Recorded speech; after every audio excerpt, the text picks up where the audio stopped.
Selama 3 tahun, suamiku mengaku kerja di luar negeri. Namun, paket misterius dari kurir di pasar menampar batinku. Foto-foto itu membuktikan dia bukan di Korea, melainkan hidup mewah di kota sebelah bersama wanita lain dan keluarga barunya. Sebelum ceritanya dimulai, silakan tulis di kolom komentar dari daerah mana saja teman-teman yang menonton cerita ini.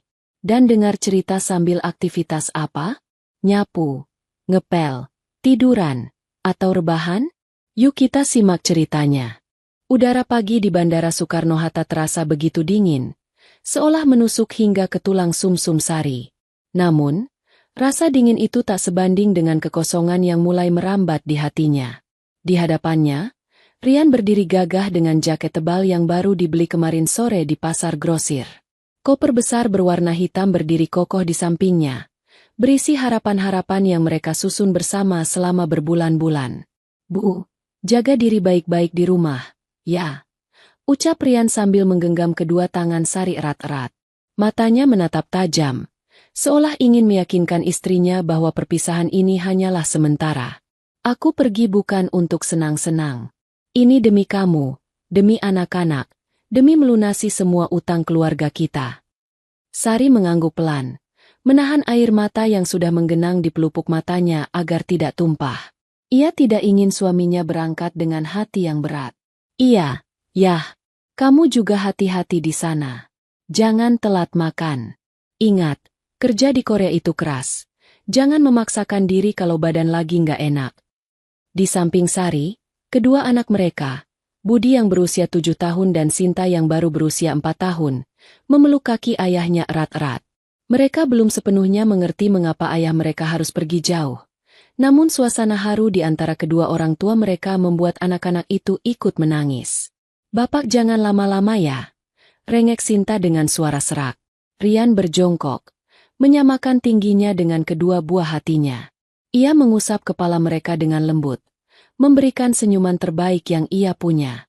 "Bapak janji, Bapak akan pulang setiap tahun. Nanti kalau Bapak pulang, Bapak bawakan mainan yang banyak. Budi mau robot, kan? Sinta mau boneka yang bisa bicara, kan? Bapak pasti belikan. Asal kalian nurut sama ibu, ya." Janji itu terucap begitu manis, begitu meyakinkan. Sari merekam momen itu dalam ingatannya sebagai penguat di hari-hari sepi yang akan datang. Setelah pelukan perpisahan yang panjang, Rian melangkah masuk ke gerbang keberangkatan. Sari terus melambaikan tangan hingga punggung suaminya hilang di balik kerumunan orang. Saat itulah, pertahanannya runtuh. Air matanya tumpah membasahi pipi. Perjalanan pulang dari bandara terasa sangat sunyi, meski Sari menaiki bus umum yang penuh sesak. Pikirannya melayang pada tumpukan utang peninggalan mertuanya yang kini menjadi tanggung jawab Rian, serta biaya sekolah anak-anak yang semakin mahal. Keputusan Rian untuk menjadi tenaga kerja Indonesia, TKI, di Korea Selatan diambil sebagai jalan pintas. Mereka menggadaikan sertifikat tanah warisan satu-satunya milik orang tua Sari untuk biaya keberangkatan Rian ke agen penyalur. "Sabar ya, Bu. Nanti kalau Mas Rian sudah gajian bulan pertama, kita tebus lagi sertifikat itu." Begitu kata Rian semalam sebelum berangkat. Hari-hari pertama tanpa Rian terasa sangat berat bagi Sari. Rumah sederhana mereka yang berdinding batako tanpa plester itu terasa jauh lebih besar dan sepi. Biasanya, ada suara Rian yang meminta kopi di pagi hari atau suara motor bututnya yang menderu saat pulang kerja serabutan. Kini, hanya ada suara celoteh anak-anak dan desah napas lelah Sari. Untuk menyambung hidup sehari-hari sebelum kiriman uang Rian datang, Sari memutuskan untuk berjualan kue basah. Setiap pukul 2 pagi, saat tetangga lain masih terlelap dalam mimpi, Sari sudah bangun. Dapur kecilnya yang sempit mulai ngebul. Aroma pandan, santan, dan gula merah menguar mengisi udara subuh. Ia membuat dadar gulung, kue lapis, dan donat kampung. Tangannya yang dulu halus kini mulai kasar karena terus-menerus mengulen adonan dan terkena panas kompor. Namun, Sari tidak pernah mengeluh. Ia melakukan semua ini dengan senyuman, membayangkan masa depan cerah di mana Rian akan pulang membawa kesuksesan, merenovasi rumah mereka menjadi layak huni, dan menyekolahkan anak-anak hingga tinggi. 1 bulan berlalu. Sari menunggu dengan cemas kabar kiriman uang dari Rian. Telepon dari suaminya jarang sekali berdering panjang. Rian beralasan, ia masih dalam masa pelatihan dan adaptasi di pabrik onderdil mobil tempatnya bekerja. Halo, Bu. Suara Rian terdengar di ujung telepon pada suatu malam. Suaranya terdengar lelah. Halo, ya? Gimana kabarnya? Sehat? Tanya Sari antusias. Sehat, Bu. Cuma capek banget. Kerjanya berat. Disiplinnya ketat. Oh ya, Bu. Bulan ini aku belum bisa kirim uang penuh. Ya. Ucap Rian ragu-ragu. Jantung Sari berdegup kencang. Ia sudah menunggak bayaran listrik dan hutang bahan kue di warung sembako. Loh, kenapa? Ya? Katanya gajinya besar. Iya, tapi ada potongan agen, Bu. Kan biaya berangkat kemarin belum lunas semua ternyata. Agen minta dipotong langsung dari gaji selama 3 bulan pertama. Jadi aku cuma bisa kirim 500.000 dulu ya buat jajan anak-anak. Kamu yang sabar ya, Bu. Ini demi masa depan kita juga. Sari menelan kekecewaannya. 500.000 rupiah? Itu bahkan tidak cukup untuk modal belanja bahan kuenya selama seminggu. Belum lagi untuk makan dan susu Sinta. Tapi sebagai istri yang berbakti, Sari berusaha mengerti. Ia tidak ingin membebani pikiran suaminya yang sedang berjuang di negeri orang. Ya sudah, ya, enggak apa-apa. Biar ibu yang usaha di sini cari tambahannya. Yang penting kamu sehat, kerjanya lancar, biar utangnya cepat lunas. Jawab Sari dengan suara bergetar.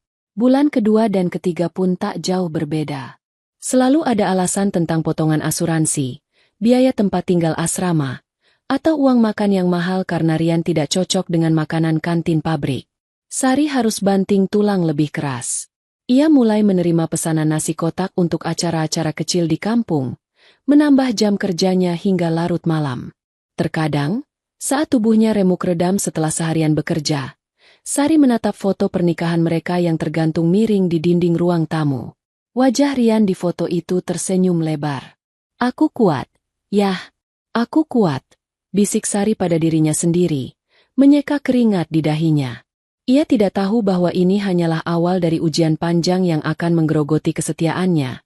Sebuah ujian yang jauh lebih menyakitkan daripada sekadar lelah fisik. Sari memegang teguh janji Rian di bandara, tanpa menyadari bahwa janji itu perlahan mulai memudar di seberang lautan sana. Waktu adalah pencuri yang paling kejam. Ia berlalu tanpa suara, mengambil masa muda Sari dan menggantinya dengan kerutan halus di sudut mata serta tangan yang semakin kasar. Sudah 3 tahun sejak Rian meninggalkan rumah gubuk itu. 3 tahun yang seharusnya membawa perubahan, namun justru membawa Sari ke dalam jurang tanda tanya yang tak berdasar. Janji Rian untuk pulang setahun sekali hanyalah omong kosong. Tahun pertama, Rian beralasan kontrak kerjanya tidak membolehkan cuti jika ingin mendapat bonus besar. Tahun kedua, Rian bilang paspornya sedang ditahan pihak imigrasi karena urusan administrasi perpanjangan visa. Tahun ketiga ini, alasannya semakin tidak masuk akal. Pandemi membuat penerbangan susah dan tiket mahal. Komunikasi mereka pun mengalami degradasi yang menyakitkan. Jika dulu di bulan-bulan awal Rian masih menyempatkan diri menelepon seminggu sekali, kini sebulan sekali pun sudah untung. Itu pun hanya berupa pesan singkat atau pesan suara di aplikasi chat. Setiap kali Sari meminta untuk melakukan panggilan video agar anak-anak bisa melihat wajah ayahnya, Rian selalu menolak dengan 1001 alasan. Yah, Sinta kangen. Mau lihat muka bapak. Video call sebentar saja ya. 5 menit saja.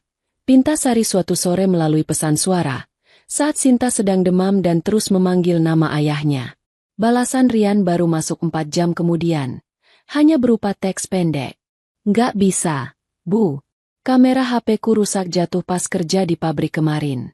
Belum sempat servis. Di sini servis HP mahal. Lagian sinyal di asrama lagi jelek banget. Putus-putus. Nanti saja kalau sudah ganti HP baru. Sari menatap layar ponselnya yang retak dengan pandangan nanar. Kamera rusak? Selama setahun penuh?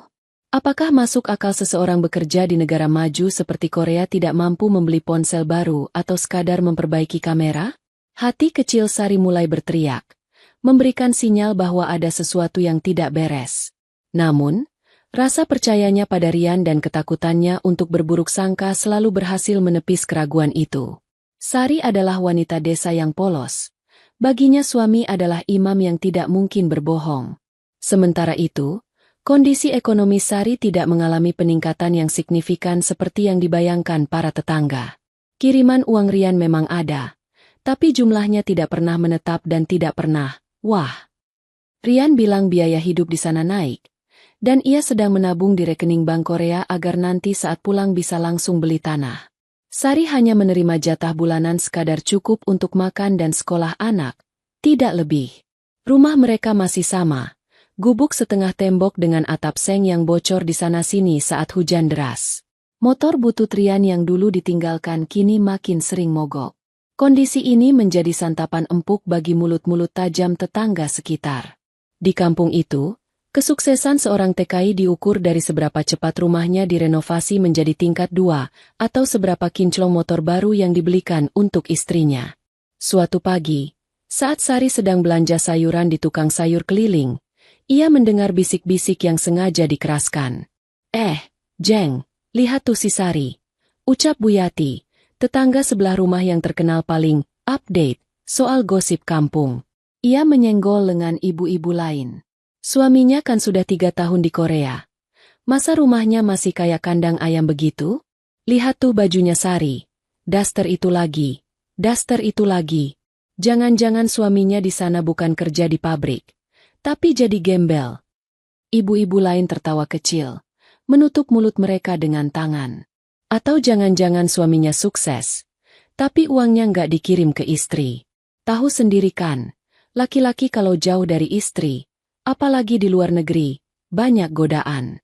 Jangan-jangan uangnya buat jajan di sana. Telinga Sari terasa panas. Dadanya sesak menahan amarah dan malu. Ia ingin sekali berteriak, membela suaminya, mengatakan bahwa Rian sedang menabung untuk masa depan mereka. Tapi Sari sadar, ia tidak punya bukti apa-apa. Ia hanya diam, memilih sayuran dengan tangan gemetar, lalu buru-buru membayar dan pergi dari kerumunan itu. Sesampainya di rumah, Sari menangis di pojok dapur. Ia melihat pantulan dirinya di cermin kusam. Wajahnya terlihat lelah. Kulitnya kusam karena asap dapur dan panas matahari saat menjajakan kue. Apakah Rian malu padanya? Apakah Rian benar-benar menabung? Atau omongan Bu Yati ada benarnya? Malam itu, Sari mencoba menghubungi Rian lagi. Ia butuh kepastian. Ia butuh suara suaminya untuk menenangkan badai di hatinya. Nomor yang Anda tuju sedang tidak aktif atau berada di luar jangkauan. Suara operator menjawab panggilannya. Berulang kali Sari mencoba. Hasilnya sama. Sari beralih ke aplikasi chat. Foto profil Rian tidak pernah berubah sejak 2 tahun lalu. Gambar pemandangan gunung, bukan wajahnya. Statusnya pun kosong. Yah, tadi aku dihina Bu Yati, ketik Sari dengan air mata bercucuran. Katanya kamu nggak sukses. Katanya rumah kita jelek. Kapan kamu pulang? Yah? Anak-anak butuh sosok bapak. Aku capek berjuang sendirian di sini menghadapi omongan orang. Pesan itu hanya bertanda centang 1 abu-abu. Rian tidak sedang online. Sari memeluk lututnya di atas dipan kayu yang berderit. Di kamar sebelah, anak-anak sudah tidur lelap. Budi tidur memeluk foto ayahnya yang sudah mulai pudar warnanya. Keheningan malam itu terasa mencekam. Sari tidak tahu bahwa di tempat lain, di sebuah klub malam yang hingar-bingar, Rian sedang tertawa lepas memegang gelas minuman mahal, dengan lengan yang merangkul pinggang seorang wanita cantik bergaun merah. Ponsel Rian yang canggih, bukan ponsel kamera rusak seperti yang ia akui pada Sari, tergeletak di meja, sengaja dimatikan agar tidak ada gangguan dari masa lalu yang ia tinggalkan di kampung. 3 tahun keheningan ini bukan karena jarak atau sinyal. Keheningan ini diciptakan dengan sengaja oleh Rian untuk mengubur Sari pelan-pelan dari hidupnya. Sementara ia membangun istana baru di atas penderitaan istri dan anak-anaknya. Dan Sari, wanita setia itu, masih terus berdoa dalam setiap sujud malamnya agar suaminya selalu dalam lindungan Tuhan, tanpa tahu bahwa badai besar sedang bergerak menuju ke arahnya, Dikirimkan melalui sebuah kotak kardus yang akan segera tiba. Matahari belum sepenuhnya menampakkan diri, namun pasar induk sudah berdenyut dengan kehidupan yang kasar dan bising.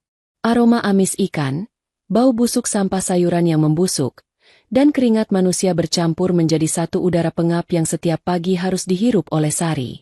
Di sudut pasar yang becek, beralaskan terpal plastik biru yang sudah mulai robek di sana-sini, Sari duduk bersimpuh menjajakan kue-kue basahnya. Lapis legitnya 2003, Bu? Tawar seorang ibu bertubuh gempal dengan nada menekan. Tangannya membolak-balik kue buatan Sari tanpa perasaan, seolah sedang memeriksa barang rongsokan. Sari tersenyum getir, mencoba tetap ramah meski hatinya lelah. Maaf, Bu. Tidak bisa. 2000 itu harga modal. Tepung lagi naik. Gula merah juga mahal. 2.500 sudah paling murah sepasar ini, Bu. Rasanya saya jamin enak. Santannya asli. Ah, pelit amat. Ya sudah, bungkus 2 saja. Jangan pakai plastik. Saya bawa tas sendiri. Gerutu pembeli itu sambil melempar uang recehan ke atas nampan kue. Sari memungut uang itu dengan sabar. Receh demi receh ia kumpulkan. Hari ini penjualan agak sepi.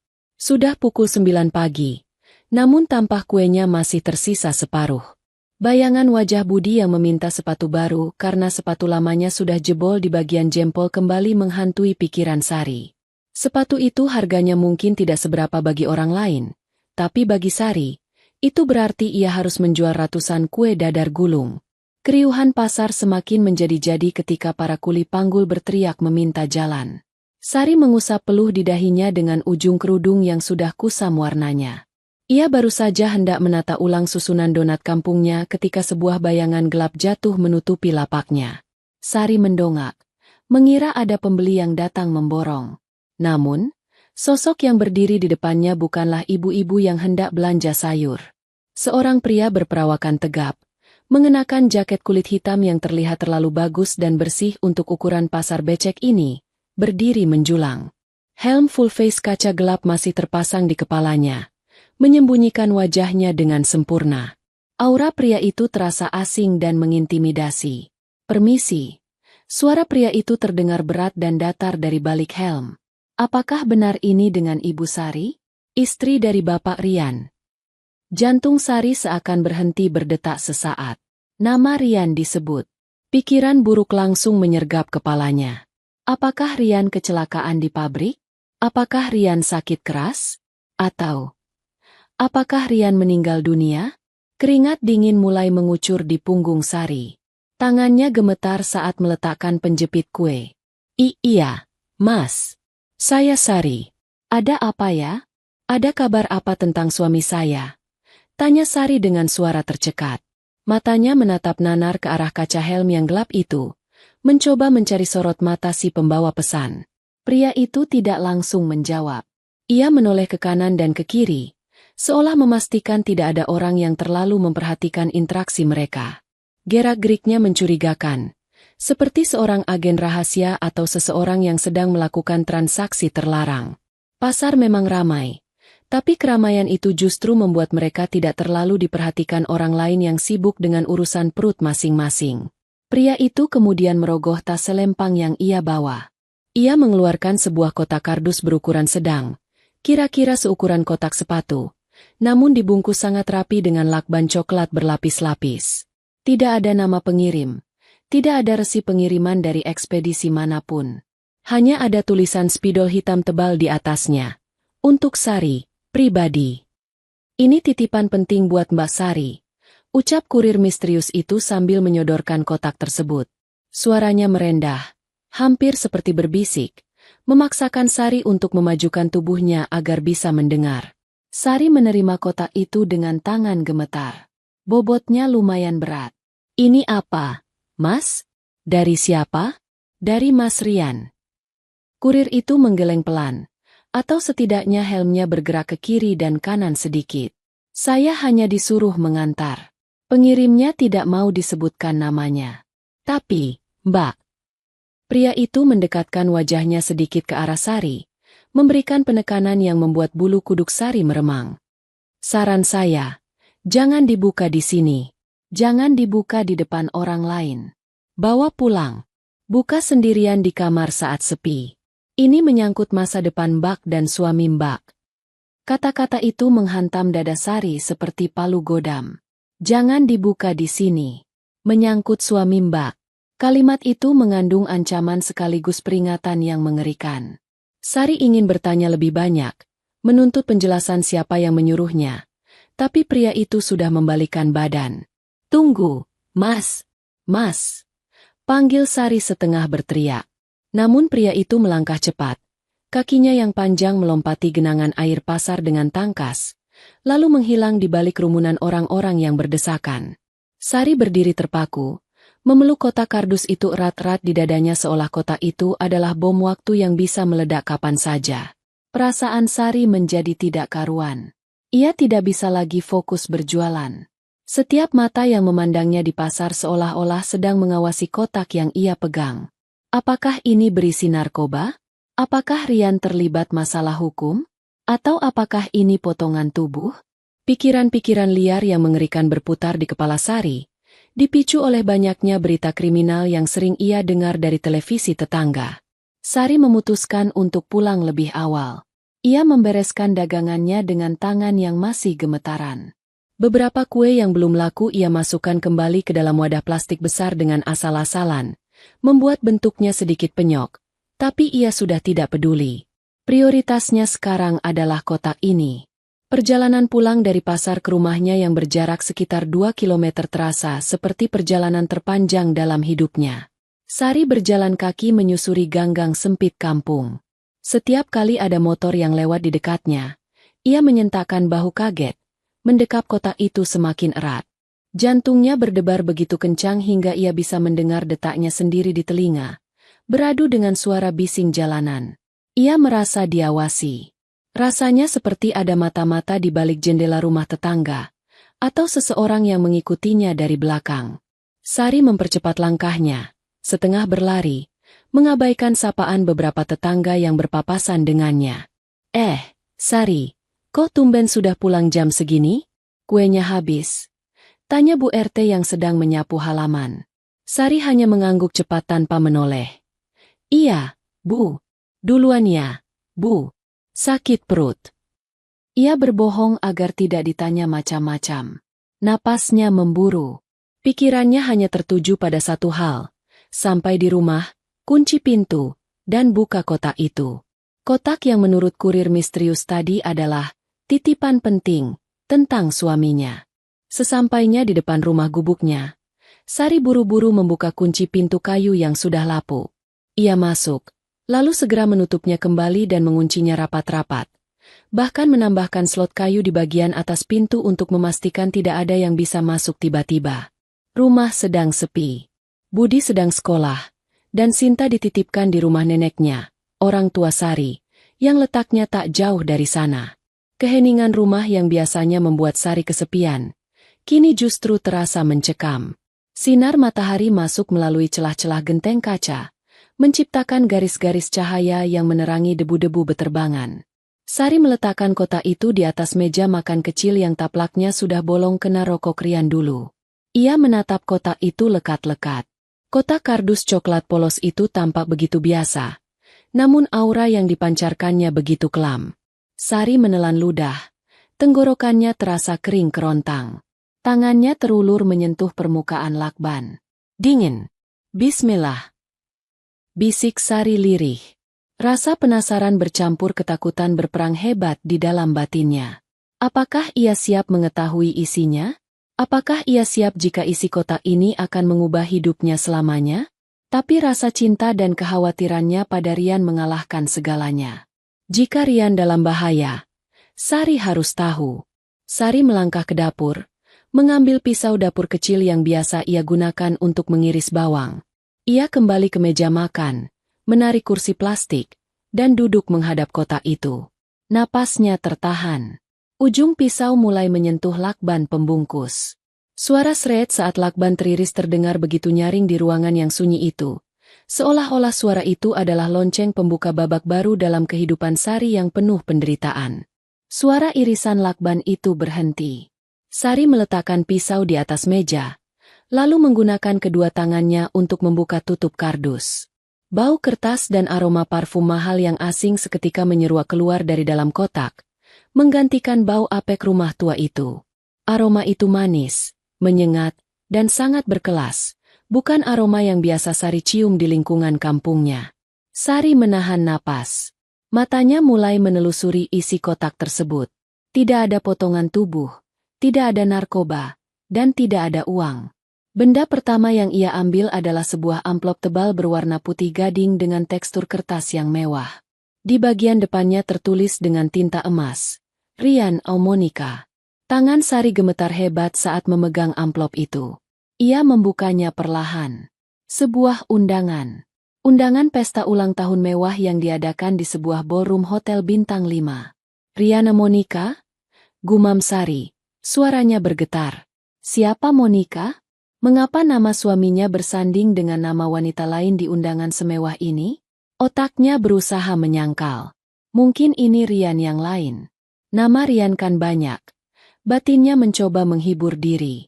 Namun, penyangkalan itu hancur berkeping-keping saat Sari mengambil tumpukan foto yang ada di bawah amplop. Foto pertama jatuh ke pangkuannya. Di foto itu, terlihat Rian, suaminya yang sah, ayah dari Budi dan Sinta, sedang berdiri di pinggir kolam renang sebuah villa mewah. Ia tidak memakai seragam pabrik kusam seperti yang sering ia ceritakan. Rian mengenakan kemeja linen putih bersih, celana pendek bermerek, dan kacamata hitam yang diselipkan di kerah baju. Kulitnya terlihat bersih, terawat, dan lebih cerah. Jauh berbeda dari Rian yang kurus dan kucel saat berangkat 3 tahun lalu. Rian sedang tertawa lepas, memegang gelas minuman berwarna oranye, sambil merangkul pinggang seorang wanita. Wanita itu cantik. Sangat cantik. Kulitnya putih mulus, rambutnya panjang bergelombang dicat coklat pirang, dan ia mengenakan gaun musim panas yang memperlihatkan bahunya yang jenjang. Mereka terlihat begitu serasi, begitu bahagia, seperti pasangan selebriti yang sedang berlibur. Dada Sari terasa sesak, seolah pasokan oksigen di ruangan itu tiba-tiba habis. Air matanya belum menetes. Rasa syok masih menahan emosinya di ambang batas. Ia mengambil foto berikutnya. Foto kedua, Rian dan wanita yang sama, Monica, sepertinya, sedang makan malam romantis dengan cahaya lilin. Ada kue ulang tahun di meja dengan tulisan, Happy Birthday My Love.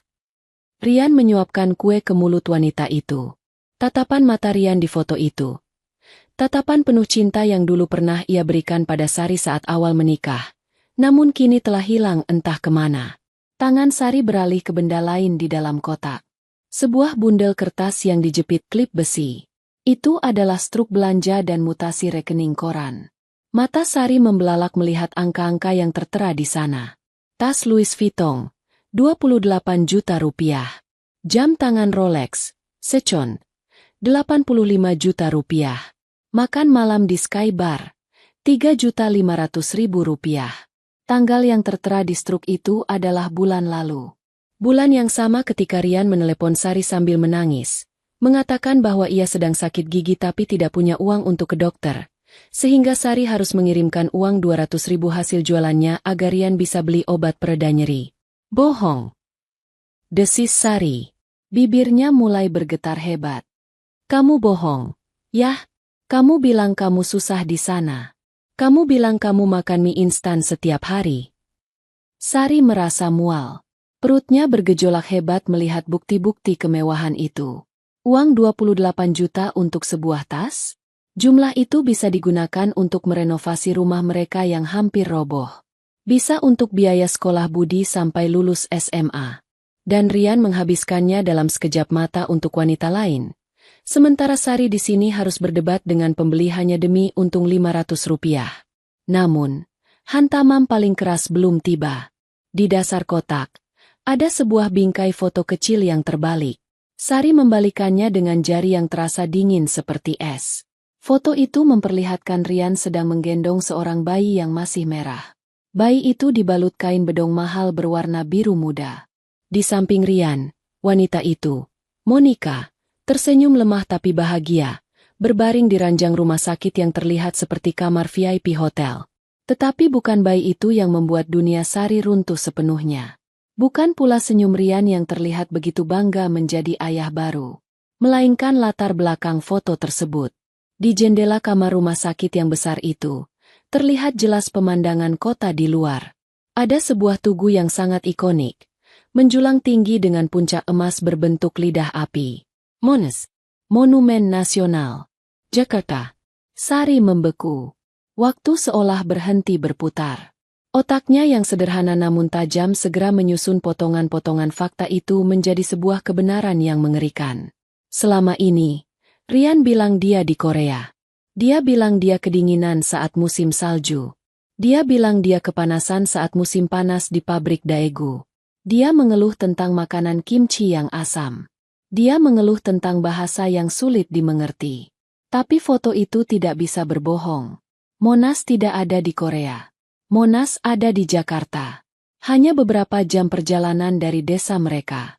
Rian tidak pernah pergi ke Korea. Sari menjatuhkan bingkai foto itu ke meja. Suara prakaca yang retak memecah kesunyian. Bersamaan dengan retaknya kaca bingkai itu, retak pula pertahanan Sari. Jeritan yang tertahan di tenggorokannya akhirnya meledak. Jahat, kamu jahat, Rian. Sari meraung. Ia memukuli dadanya sendiri yang terasa nyeri luar biasa. Rasa sakit dikhianati jauh lebih perih daripada disayat sembilu. 3 tahun ia menunggu dengan setia. 3 tahun ia makan nasi dengan garam demi menabung. 3 tahun ia menelan hinaan tetangga yang mengejek suaminya gagal. 3 tahun ia membesarkan anak-anak sendirian dengan dongeng tentang ayah pahlawan yang sedang berjuang di negeri orang. Ternyata, pahlawan itu adalah pengkhianat. Suaminya bukan sedang berjuang demi keluarga, melainkan sedang membangun surga duniawi dengan wanita lain di kota seberang pulau. Ia tidak pernah meninggalkan Indonesia. Ia hanya meninggalkan Sari dan anak-anaknya. Segala kejanggalan selama ini terjawab sudah. Kenapa Rian tidak pernah mau video call? Karena takut ketahuan latar belakangnya bukan Korea. Kenapa Rian sering telat kirim uang? Bukan karena potongan agen, tapi karena uangnya habis untuk memanjakan istri barunya. Kenapa Rian tidak pulang? Karena dia sudah punya rumah tangga lain yang lebih nyaman. Sari menangis terseduh-seduh, menumpahkan segala kepahitan hidupnya di atas meja makan yang menjadi saksi bisu kehancuran rumah tangganya. Air matanya membasahi foto Rian yang sedang tersenyum bahagia dengan keluarga barunya. Namun, di tengah badai tangis itu, ada sesuatu yang perlahan bangkit dalam diri Sari. Rasa sakit itu perlahan berubah bentuk. Dari kesedihan yang melumpuhkan, menjadi amarah yang membara. Sari menatap wajah Rian di foto itu sekali lagi. Wajah pria yang telah mempermainkan hidupnya dan menelantarkan anak-anaknya. Ia menghapus air matanya dengan kasar. Ia bukan lagi Sari yang lemah dan penurut. Ia bukan lagi istri bodoh yang bisa dibohongi dengan alasan, potongan agen. Sari mengambil foto bayi dengan latar belakang Monas itu. Ia meremas ujungnya dengan kuat. Kamu pikir kamu bisa hidup tenang di atas penderitaanku dan anak-anak, Mas? Gumam Sari dengan suara serak yang penuh ancaman. Kamu salah orang. Aku akan cari kamu. Aku akan temukan kamu, Rian. Dan aku pastikan, sandiwaramu ini berakhir. Di dalam kotak itu, terselip sebuah kartu nama kecil yang terjatuh dari tumpukan struk. Kartu nama sebuah catering mewah atau event organizer yang mungkin mengurus pesta mereka. Di sana tertera alamat lengkap sebuah perumahan elit di Jakarta Selatan. Itu kuncinya. Itu petunjuknya. Sari berdiri. Kakinya masih gemetar. Tapi hatinya sudah bulat sekeras baja. Ia berjalan ke lemari, mengambil celengan plastik berbentuk ayam milik Budi dan Sinta, serta kotak perhiasan kecil peninggalan ibunya yang berisi satu-satunya cincin emas yang tersisa. Ia harus pergi. Ia harus menyeberangi pulau. Bukan untuk menjemput suami tercinta, melainkan untuk menagih hutang rasa sakit yang sudah ditumpuk selama 3 tahun. Sari telah menemukan kebenaran yang menyakitkan. Kini, dengan bermodalkan alamat di kartu nama dan sisa harta terakhirnya, ia bersiap untuk menyerang balik. Pagi itu, langit di atas desa tampak labu, seolah turut merasakan beratnya langkah kaki Sari. Ia berdiri di depan toko emas, Sinar Jaya, di pusat kecamatan. Satu-satunya toko emas yang buka di jam sepagi ini. Di tangannya, tergenggam sebuah cincin emas 2 gram. Satu-satunya perhiasan yang tersisa dari masa lalu. Peninggalan almarhumah ibunya yang sedianya akan ia wariskan untuk Sinta kelak. Namun, keadaan memaksanya untuk melepaskan benda berharga itu. Sari menarik napas panjang, mencoba menenangkan gemuruh di dadanya. Ia tidak punya pilihan lain. Uang tabungannya di bawah kasur sudah habis untuk kebutuhan sehari-hari, dan ia butuh modal yang cukup untuk berangkat ke Jakarta. Bukan untuk merantau, melainkan untuk sebuah misi yang jauh lebih penting daripada mencari uang, mencari keadilan. 2 gram ya, Mbak. Emas tua. Potongannya 10% karena suratnya agak lecek. Ucap pemilik toko tanpa basa-basi, meletakkan beberapa lembar uang ratusan ribu di atas etalase kaca. Sari mengangguk lemah. Ia tidak berminat menawar. Pikirannya sudah melayang jauh ke alamat yang tertera di kartu nama yang ia temukan dalam paket misterius itu. Jalan Anggrek Mas V nomor 88, Pondok Indah, Jakarta Selatan. Sebuah alamat yang terdengar begitu asing dan menakutkan bagi wanita desa seperti dirinya. Namun sekaligus menjadi magnet yang menariknya untuk segera bergerak. Setelah mendapatkan uang, Sari bergegas pulang. Ia menemui orang tuanya, ayah dan ibunya yang sudah sepuh, untuk menitipkan Budi dan Sinta. Ini adalah bagian tersulit. Bagaimana ia harus menjelaskan kepergiannya yang mendadak tanpa membuat orang tua dan anak-anaknya khawatir? Bu, Pak, Sari harus ke kota sebentar. Ada panggilan kerja mendadak dari teman lama. Katanya butuh bantuan buat masak di catering besar. Bohong Sari. Lidahnya terasa keluh. Namun ia harus melakukannya. Ia tidak mungkin mengatakan bahwa ia pergi untuk melabrak Rian. Orang tuanya punya riwayat jantung. Kabar seperti itu bisa membunuh mereka seketika. Ibunya menatap Sari dengan pandangan curiga namun penuh kasih. Kok mendadak sekali? Enduk, kamu sehat? Mukamu pucat. Sari sehat, Bu. Cuma kurang tidur karena mikirin pesanan kue kemarin. Tolong jaga Budi sama Sinta ya, Bu. Sari janji nggak akan lama. Paling cuma 3 atau 4 hari. Jawab Sari sambil mencium tangan ibunya yang keriput. Budi dan Sinta sedang asyik bermain di halaman saat Sari berpamitan. Ia memeluk kedua buah hatinya itu erat-erat. Menghirup aroma keringat dan matahari dari tubuh mungil mereka. Ibu mau kemana? Tanya Budi polos. Ibu mau cari uang sebentar ya, Nak. Kalian jangan nakal sama kakek dan nenek. Kalau ibu pulang, ibu bawakan mainan. Bisik Sari, menahan air mata agar tidak jatuh. Dalam hati ia berjanji, ibu pergi untuk merebut kembali hak kalian. Perjalanan menuju Jakarta ditempuh dengan bus ekonomi yang panas dan penuh sesak. Sari duduk di dekat jendela, menatap sawah dan pepohonan yang berlari mundur, seolah masa lalunya sedang menjauh darinya. Di dalam tas kain lusuhnya, tersimpan baju ganti seadanya, foto bukti perselingkuhan Rian, dan sebuah tekad yang membara lebih panas dari mesin bus tua itu. Sari tiba di terminal Kampung Rambutan saat matahari sudah condong ke barat. Hiruk-pikuk Jakarta langsung menyambutnya dengan bising klakson dan polusi udara yang menyesakan. Sari merasa kecil dan terasing di tengah hutan beton ini. Ia bertanya pada beberapa orang tentang alamat di Pondok Indah. Dan tatapan mereka rata-rata meremehkan penampilannya yang sangat sederhana. Itu kawasan elit, Bu. Naik ojek saja. Kalau angkot susah masuk ke dalam kompleknya. Saran seorang pedagang asongan. Sari menuruti saran itu.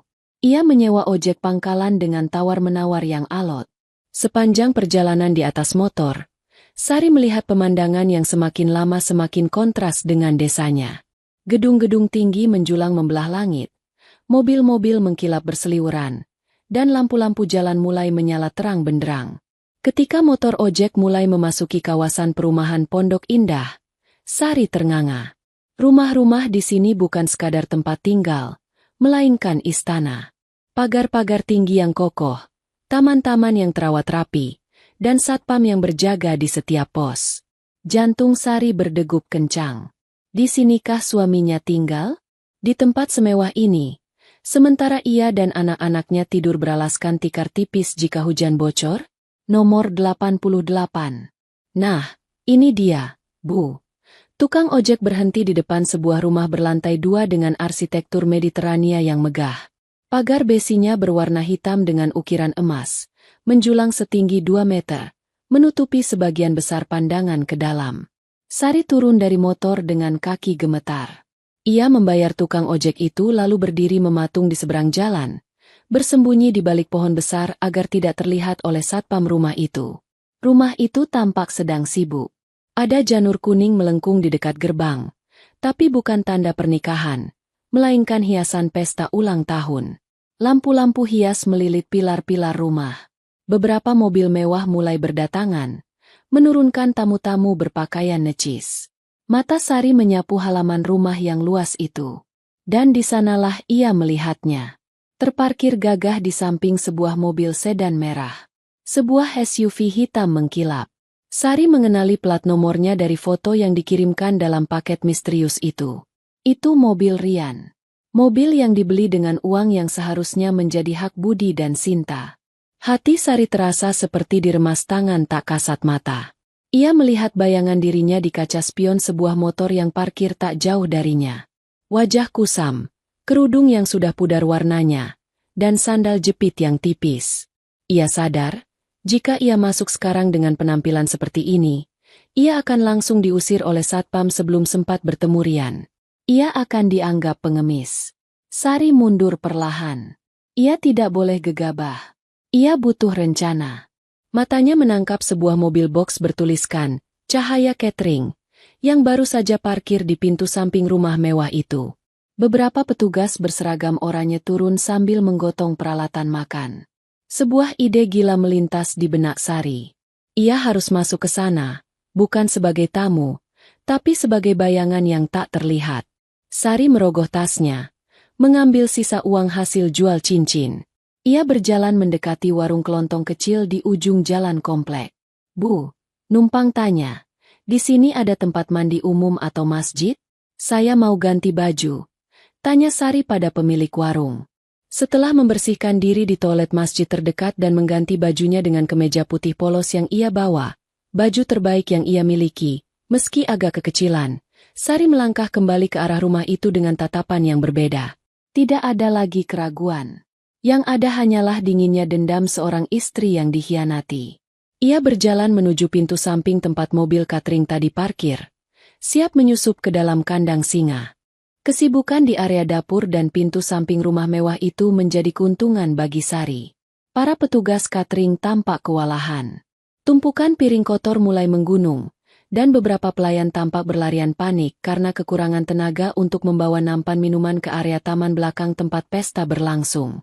Sari melihat seorang ibu-ibu parubaya yang sepertinya koordinator catering sedang memarahi anak buahnya. Cepat sedikit. Tamu VIP sudah datang semua. Minumannya mana? Kurang orang nih kita. Dengan memberanikan diri, Sari mendekat. Permisi, Bu. Saya dengar Ibu butuh bantuan? Saya biasa bantu-bantu di dapur. Saya bisa cuci piring atau bawa nampan. Kebetulan saya lagi cari kerjaan harian. Ibu koordinator itu menatap Sari dari ujung kaki ke ujung kepala. Kemeja putih Sari memang sederhana, tapi bersih. Wajah Sari yang polos khas orang desa membuatnya terlihat tidak berbahaya. Dalam situasi darurat seperti ini, ia tidak punya banyak pilihan. Kamu bisa kerja cepat? Nggak pecahin barang? Tanyanya ketus. Bisa, Bu. Saya sudah biasa kerja berat. Jawab Sari mantap. Ya sudah, kamu masuk. Pakai celemek itu yang digantungan. Tugas kamu bawa nampan minuman kosong dari taman ke dapur. Sama pungut piring kotor. Jangan ajak ngobrol tamu. Mengerti? Mengerti, Bu. Sari mengenakan celemek catering itu. Jantungnya berpacu seirama dengan langkah kakinya saat ia melangkah masuk melewati lorong dapur menuju area taman belakang. Begitu ia menginjakan kaki di area pesta, kemewahan yang menyilaukan mata langsung menyambutnya. Lampu-lampu kristal tergantung indah di pepohonan. Meja-meja bundar ditata apik dengan taplak sutra. Aroma daging panggang dan parfum mahal memenuhi udara. Musik jazz mengalun lembut dari sebuah band yang bermain di sudut taman. Orang-orang tertawa renyah. Gelas-gelas berdenting. Ini adalah dunia yang sangat jauh berbeda dari dunia Sari. Dunia di mana uang Rp500 tidak berharga. Sementara di tangan Sari, uang itu sangat berarti. Sari menundukkan kepalanya, menyembunyikan wajahnya di balik nampan yang ia bawa, sambil matanya liar mencari sosok Rian. Ia berjalan perlahan di antara para tamu, berpura-pura mengambil gelas kosong. Sayang, coba lihat ini, kadonya bagus banget. Terdengar suara manja seorang wanita. Sari menoleh sedikit. Di tengah kerumunan, berdiri Monica. Wanita itu jauh lebih cantik aslinya daripada di foto. Ia mengenakan gaun malam berwarna merah marun yang membalut tubuh rampingnya dengan sempurna. Rambutnya ditata sanggul modern. Di lehernya melingkar kalung berlian yang berkilauan ditimpa cahaya lampu. Dan di sebelahnya, berdiri Rian. Darah Sari serasa mendidih melihat suaminya. Rian tampak sangat berbeda. Tubuhnya lebih berisi, kulitnya bersih dan wangi. Ia mengenakan setelan jas abu-abu metalik yang pas di badan. Rambutnya dipotong gaya masa kini dengan pomade yang klimis. Ia sedang tertawa, memegang pinggang Monica dengan mesra, sambil menyalami tamu-tamu lain. Tidak ada jejak, Rian si buruh pabrik Korea, yang menderita di sana. Yang ada adalah, Rian si pengusaha sukses. Sari menahan diri untuk tidak melempar nampan di tangannya ke wajah Rian. Sabar, Sari. Tunggu saat yang tepat. Batinnya berteriak. Sari bergerak perlahan mendekati meja tempat Rian dan beberapa pria lain sedang berkumpul sambil merokok dan memegang gelas wine. Ia berpura-pura membersihkan meja di sebelah mereka, memasang telinga lebar-lebar. Hebat kamu, Yan. Bisnis ekspormu makin lancar ya sepertinya. Sampai bisa beli rumah di Pondok Indah begini dalam 3 tahun.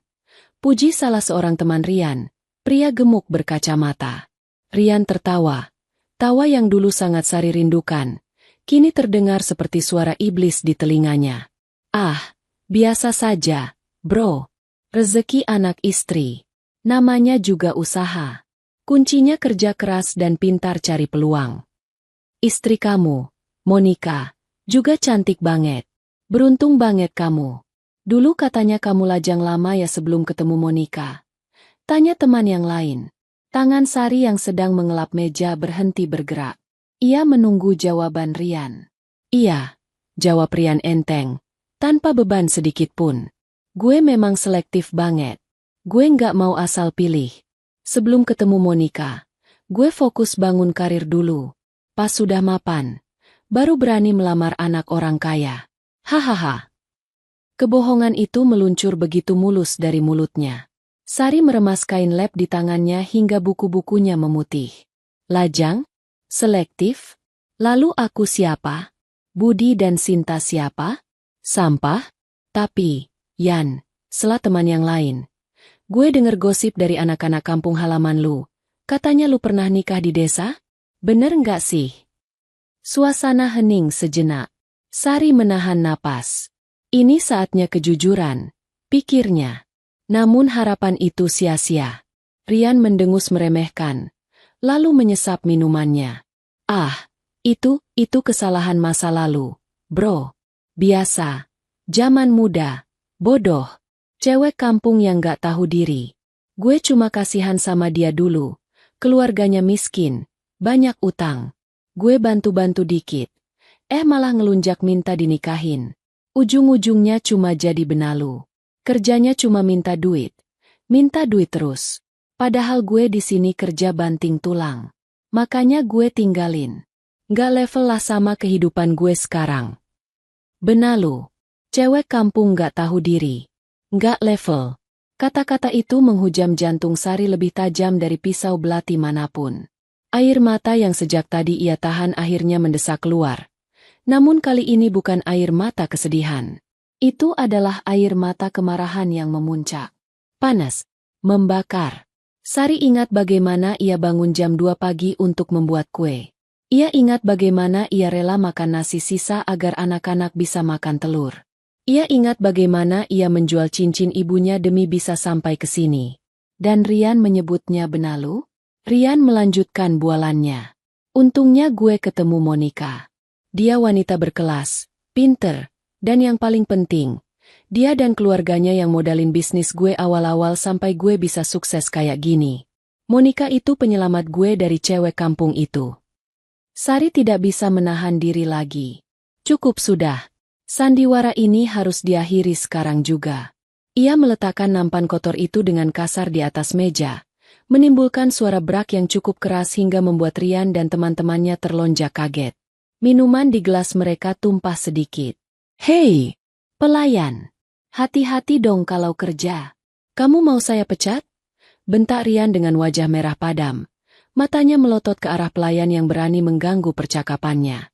Pelayan itu perlahan mengangkat wajahnya.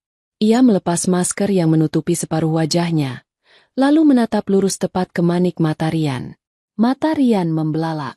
Wajahnya yang merah padam seketika berubah pucat pasi, seolah darah di tubuhnya tersedot habis. Gelas di tangannya terlepas, jatuh ke lantai marmer dan pecah berkeping-keping. Sari, gumam Rian terbata-bata.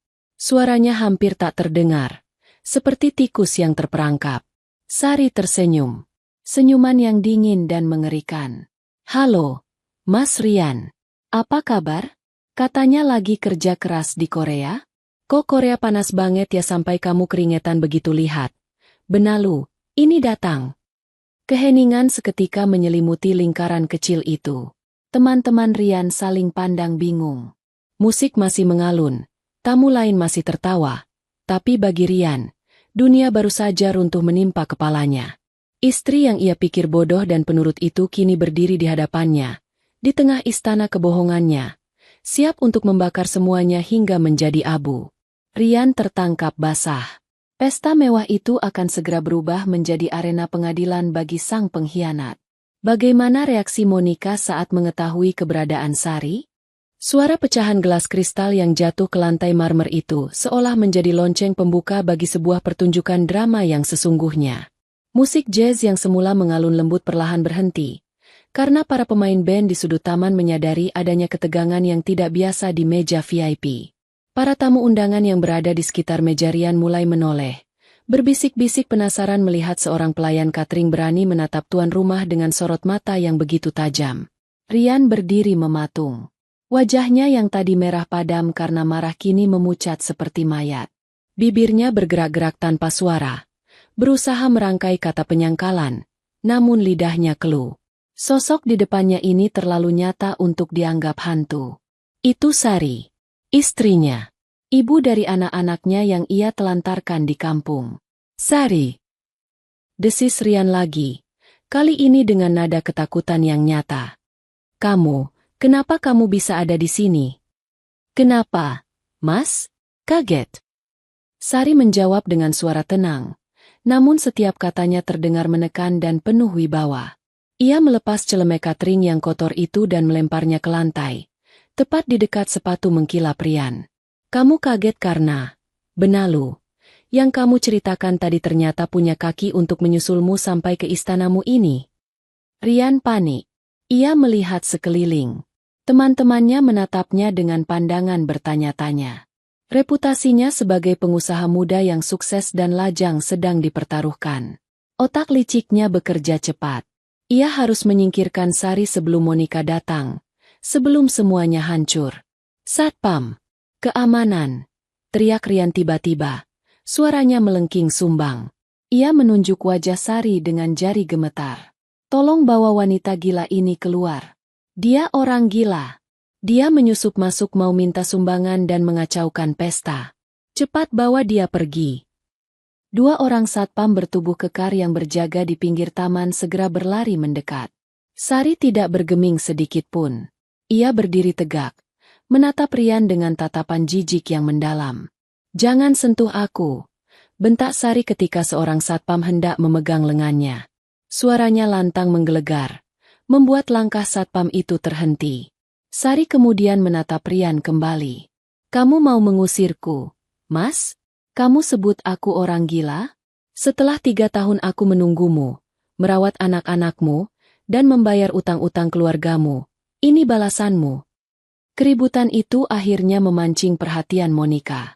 Wanita cantik bergaun merah marun itu membelah kerumunan tamu dengan wajah bingung bercampur kesal.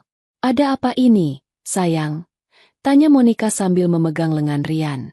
Ia menatap Sari dengan pandangan merendahkan, melihat pakaian Sari yang kusam dan wajahnya yang tanpa riasan. "Siapa perempuan kumal ini? Kenapa dia bikin keributan di pesta ulang tahun kita?" Rian tampak semakin gugup. Keringat dingin sebesar biji jagung mulai bercucuran di pelipisnya. "Bukan siapa-siapa, Mon. Ini cuma orang gila dari kampung yang ngaku-ngaku kenal aku. Jangan didengerin. Ayo kita masuk ke dalam saja." Rian mencoba menarik Monica menjauh, tapi Sari dengan sigap melangkah maju, memotong jalan mereka. "Perkenalkan, Nyonya Monica," ucap Sari dengan suara lantang yang sengaja dikeraskan agar semua tamu bisa mendengar. "Saya Sari, istri sah Rian. Ibu dari 2 anak kandung Rian yang sekarang sedang kelaparan di desa sementara ayahnya berpesta pora di sini." Monica terdiam. Matanya membelalak menatap Rian, lalu beralih ke Sari, dan kembali ke Rian. "Apa? Istri sah? Rian, apa maksudnya ini? Kamu bilang kamu lajang. Kamu bilang istrimu sudah meninggal 5 tahun lalu karena sakit." "Dia bohong, Mon. Sumpah, dia bohong. Dia cuma penipu yang mau memeras kita." Rian berteriak histeris, berusaha menutupi kebohongannya yang mulai terkelupas. "Aku nggak kenal dia. Usir dia." Sari tertawa getir. "Nggak kenal?" Sari merogoh saku celananya. Ia mengeluarkan ponsel bututnya yang layarnya retak. Jempolnya menari cepat di atas layar, mencari sebuah file rekaman suara yang sudah ia siapkan. Ia menaikkan volume ponsel itu sampai maksimal. Lalu, di tengah keheningan ratusan tamu yang menunggu kelanjutan drama itu, Sari mendekatkan ponselnya ke arah mikrofon milik band yang kebetulan berdiri tak jauh darinya. Suara cempreng dari pengeras suara memenuhi seluruh taman mewah itu. "Halo, Bu? Aduh, Bu, tolongin ayah dong. Ayah lagi sakit gigi banget di sini. Pipi bengkak semua. Kirimin pulsa 20.000 aja. Bu, ayah kehabisan pulsa buat nelpon mandor minta izin. Sama kalau ada uang sisa belanja. Transferin 50.000 ya buat beli obat nyeri di warung. Di sini dingin banget. Bu, ayah sengsara tolong ya, Bu." Itu suara Rian. Jelas sekali itu suara Rian. Tapi nadanya begitu memelas, menyedihkan, dan penuh kepalsuan. Rekaman itu berakhir. Hening mencekam. Semua mata kini tertuju pada Rian yang berdiri dengan lutut gemetar. Pria gagah berjas mahal itu baru saja terdengar mengemis uang 50.000 rupiah kepada wanita yang ia sebut Benalu. "Itu rekaman sebulan yang lalu," ucap Sari datar, memecah keheningan. "Saat itu kamu sedang liburan ke Bali sama Monica, kan? Kamu bilang kamu sakit gigi di pabrik Korea. Kamu minta uang 50.000 dari hasil jualan kueku. Padahal di saat yang sama, kamu belikan tas seharga 28 juta untuk wanita di sebelahmu itu." Sari mengeluarkan bundel foto dan struk belanja dari balik bajunya, lalu melemparkannya ke udara. Foto-foto itu berhamburan jatuh di sekitar kaki Monica. Foto pernikahan Sari dan Rian di kawah desa yang sederhana, foto Rian menggendong Budi saat bayi, dan struk-struk belanja barang mewah dengan tanggal yang sama saat Rian mengaku sedang tidak punya uang. Monica memungut salah satu foto. Foto pernikahan. Wajah pria di foto itu jelas Rian, meski terlihat lebih muda dan kurus. Wajahnya bersebelahan dengan Sari. Wajah Monica memerah padam karena amarah. Ia merasa tertipu mentah-mentah. Ia bukan pelakor yang sengaja merusak rumah tangga orang. Ia adalah korban manipulasi Rian yang mengaku sebagai bujangan sukses. Selama ini, Monica lah yang memodali gaya hidup Rian, memberinya pekerjaan di perusahaan ayahnya, dan memberinya fasilitas mewah karena mengira Rian adalah pria mapan yang mandiri. "Rian." Suara Monica bergetar menahan murka. "Jadi selama ini, mobil itu, jam tangan itu, semua uang yang kamu pakai untuk bisnis yang katanya rugi terus itu. Kamu bohong soal semuanya? Kamu bukan pengusaha batu bara? Kamu cuma..." Kamu cuma penumpang gelap di hidupku. Rian mencoba meraih tangan Monica. Dengerin penjelasanku dulu, Mon. Aku bisa jelasin. Plak. Sebuah tamparan keras mendarat di pipi mulus Rian. Tapi bukan dari Monica. Sari melangkah maju selangkah lagi setelah mengayunkan tangannya. Telapak tangannya terasa panas. Tapi hatinya jauh lebih puas. Ia menatap mata suaminya lekat-lekat. Tidak ada air mata di pipi Sari. Air matanya sudah kering di desa. Tamparan itu untuk setiap kebohongan yang kamu kasih ke anak-anakmu, ucap Sari dingin. Sari kemudian mengeluarkan sebuah amplop coklat besar dari tasnya. Ia menjejalkannya ke dada Rian dengan kasar. Dan ini, surat gugatan cerai. Aku sudah urus semuanya lewat bantuan Pak RT sebelum kesini. Tanda tangani. Aku tidak butuh hartamu. Aku tidak butuh uang harammu. Aku cuma mau hak asuh anak-anak jatuh ke tanganku sepenuhnya. Dan kamu tidak punya hak lagi untuk menyebut dirimu ayah mereka. Sari membalikkan badan, menatap Monica sekilas. Maaf pestanya jadi berantakan, Nyonya. Tapi percayalah, Nyonya beruntung tahu sekarang. Laki-laki yang bisa membuang istri dan anaknya demi harta, suatu saat juga akan membuang Nyonya kalau Nyonya bangkrut. Tanpa menunggu jawaban, Sari melangkah pergi membelah kerumunan tamu yang ternganga. Ia berjalan dengan kepala tegak. Ia datang sebagai istri yang teraniaya. Namun ia pulang sebagai wanita merdeka. Langkah kakinya terasa ringan, seolah beban ribuan ton baru saja diangkat dari pundaknya. Di belakangnya, ia mendengar suara teriakan histeris Monica dan suara barang-barang dibanting. Pesta itu hancur. Begitu juga dengan hidup Rian. Malam itu menjadi malam terpanjang bagi Rian. Setelah Sari pergi meninggalkan kekacauan di taman, kemurkaan Monica meledak tanpa ampun. Di hadapan ratusan kolega bisnis dan teman-teman sosialitanya, Monica merasa dipermalukan hingga ke ubun-ubun. Keluar! Keluar kamu dari rumahku sekarang juga! Teriak Monica sambil melemparkan koper berisi baju-baju Rian dari lantai 2. Koper itu terbuka saat menghantam lantai marmer, memuntahkan isinya kemana-mana. Mon! Tolong! Mon! Jangan begini! Kita bisa bicarakan baik-baik. Aku cinta sama kamu, Mon. Rian memohon, bersimpuh di kaki Monica. Hilang sudah wibawanya. Ia tampak menyedihkan. Monica menendang bahu Rian hingga terjengkang. Cinta? Kamu cinta hartaku. Kamu bohong soal identitasmu. Kamu memalsukan buku nikah lajang. Kamu menipu ayahku soal modal bisnis. Kamu pikir aku bodoh? Mulai detik ini, semua fasilitas ditarik. Mobil, kartu kredit, jam tangan, kembalikan semua. Itu semua uangku. Malam itu juga, Rian diusir hanya dengan pakaian yang melekat di badan. Ia tidak punya uang sepeser pun karena semua akses keuangannya dipegang dan diblokir oleh Monica. Ponsel canggihnya dirampas. Rian berjalan terseok-seok keluar dari komplek Pondok Indah. Dihina oleh satpam yang dulu selalu membungkuk hormat padanya. Hujan turun deras, seolah langit ikut meludahi nasibnya. Ia yang beberapa jam lalu adalah raja pesta, kini menjadi gelandangan di trotoar Jakarta yang dingin. 6 bulan berlalu. Di desa, kehidupan Sari berubah 180 derajat. Kisah keberaniannya melabrak suami di Jakarta menyebar dari mulut ke mulut. Bahkan sempat viral di media sosial lokal karena ada tamu undangan yang merekam kejadian itu. Namun, Sari tidak menjadikan itu sebagai ajang mencari sensasi. Ia menggunakan momentum itu untuk bangkit. Banyak orang bersimpati dan memesan catering padanya. Sari yang memang pandai memasak, kini tidak lagi berjualan kue di pasar becek. Ia membuka usaha, dapur Bu Sari, di rumahnya. Pesanan nasi kotak, tumpeng, dan kue hantaran membludak setiap hari. Ia mempekerjakan tetangga-tetangganya, termasuk ibu-ibu yang dulu suka menggunjingnya. Rumah gubuknya kini sedang direnovasi. Dinding batako sudah diplester halus dan dicat warna krem yang sejuk. Atap seng yang bocor sudah diganti genteng tanah liat yang kokoh. Sertifikat tanah orang tuanya sudah ditebus kembali. Budi dan Sinta kini bisa sekolah dengan sepatu baru dan tas yang bagus. Wajah Sari terlihat lebih segar, berisi, dan selalu tersenyum.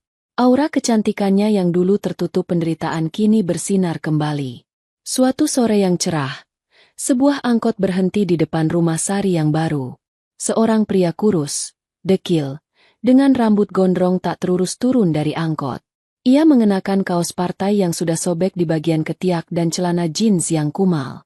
Pria itu menatap rumah Sari dengan pandangan nanar. Itu Rian.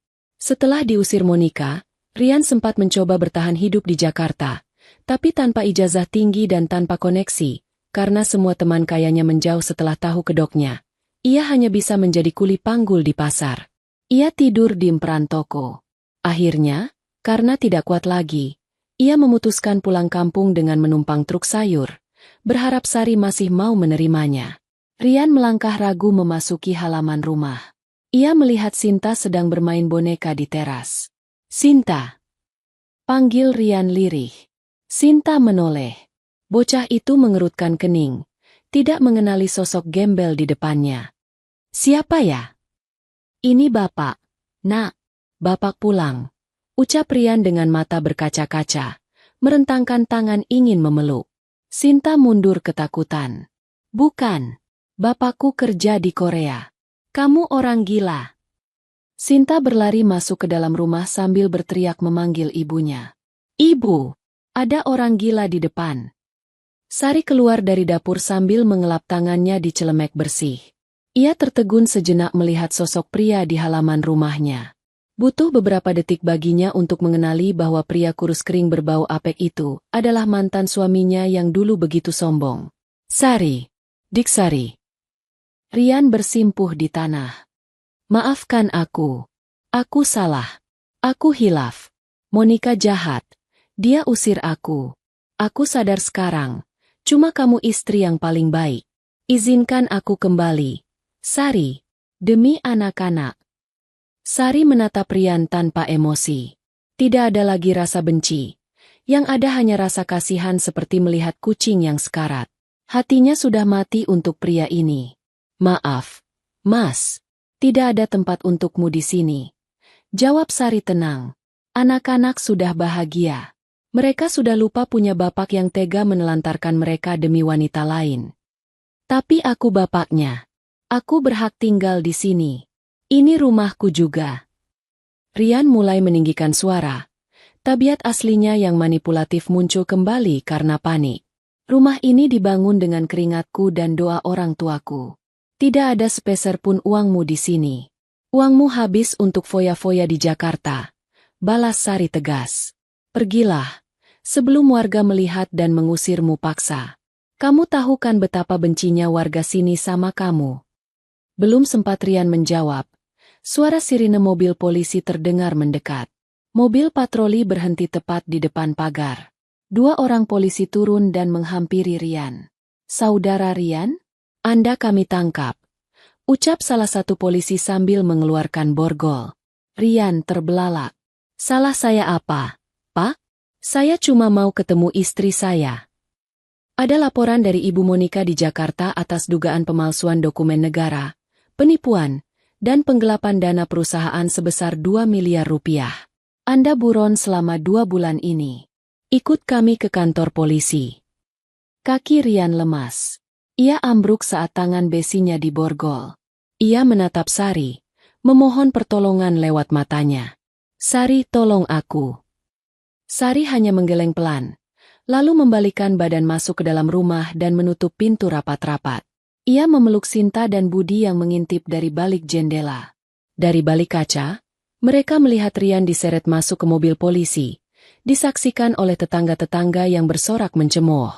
Karma telah datang menjemput, lunas dan tuntas. Rian membayar keserakahannya dengan kebebasannya, sementara Sari, sang istri yang dulu dihina, kini berdiri tegak sebagai wanita mandiri yang memenangkan kehidupan. Langit sore itu berwarna jingga kemerahan, seindah harapan baru yang terbentang di depan Sari dan anak-anaknya. Tidak ada lagi dusta, tidak ada lagi air mata. Yang ada hanya kedamaian. Tam-yan, tam-yan, tam-yan, tam-yan, tam-yan.